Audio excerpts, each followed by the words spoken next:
আসসালামু আলাইকুম, সবাই কেমন আছেন? আশা করি সবাই ভালো আছেন। আবার চলে আসলাম আপনাদের মামুনবাড়ি আপু জুই কিচেনে। সবাইকে স্বাগতম। মজাদার একটি বন রেসিপি নিয়ে চলে আসলাম।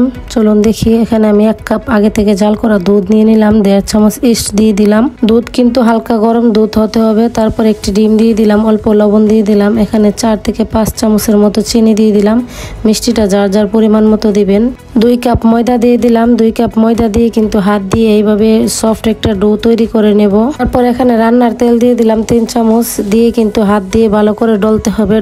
ডলতে ডলতে কিন্তু সফট একটা ডো হয়ে যাবে। তারপর এভাবে ঢেকে রেখে দেব 40 মিনিটের জন্য। 40 মিনিট পর ফিরে আসলাম। দেখুন আমার ডোটা কিন্তু সুন্দরভাবে অ্যাক্টিভ হয়ে গেছে। দেখুন জালি জালি হয়ে গেছে। তারপর এর ভিতরে বাতাসটা কিন্তু বের করে দিলাম। একটি ছুরি দিয়ে কেটে আমি যতটুকু টুকরো করব এইভাবে টুকরো করে নিলাম। হাত দিয়ে এভাবে পেঁচিয়ে পেঁচিয়ে কিন্তু গোল শেপ দিয়ে নিলাম। তারপর এখানে আমি একটি স্টিলের প্লেট আগে থেকে তেল ব্রাশ করে নিলাম। ব্রাশ করে কিন্তু এইভাবে ফুলের মতো করে সবগুলা ডো দিয়ে দিলাম গোল করে, হাত দিয়ে পেঁচিয়ে পেঁচিয়ে এইভাবে।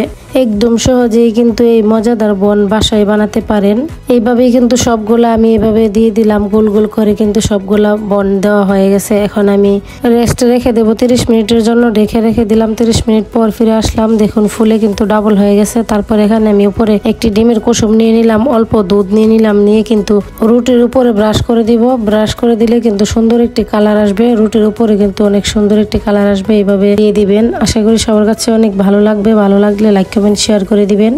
এইভাবে বাসায় একবার ট্রাই করে দেখবেন। এখানে আমি একটি পাতিলা আগে থেকে গরম করে নিয়েছিলাম। তারপর রুটিটা দিয়ে দিলাম। দিয়ে কিন্তু আমি 40 মিনিট মিডিয়াম আঁচে রেখে দেব। 40 মিনিট পর ফিরে আসলাম। দেখুন দেখতে কিন্তু অনেক সুন্দর হয়েছে মাশাআল্লাহ। গরম রুটির উপরে কিন্তু আমি বাটার দিয়ে দিলাম। বাটারটা দিলে কিন্তু রুটিটা সফট থাকবে, খেতেও ভালো লাগবে। রুটি ঠান্ডা হয়ে গেলে তারপর আমি হাত দিয়ে কিন্তু এইভাবে ঘুরিয়ে ঘুরিয়ে খুলে নিলাম। সহজেই কিন্তু খুলে গেছে।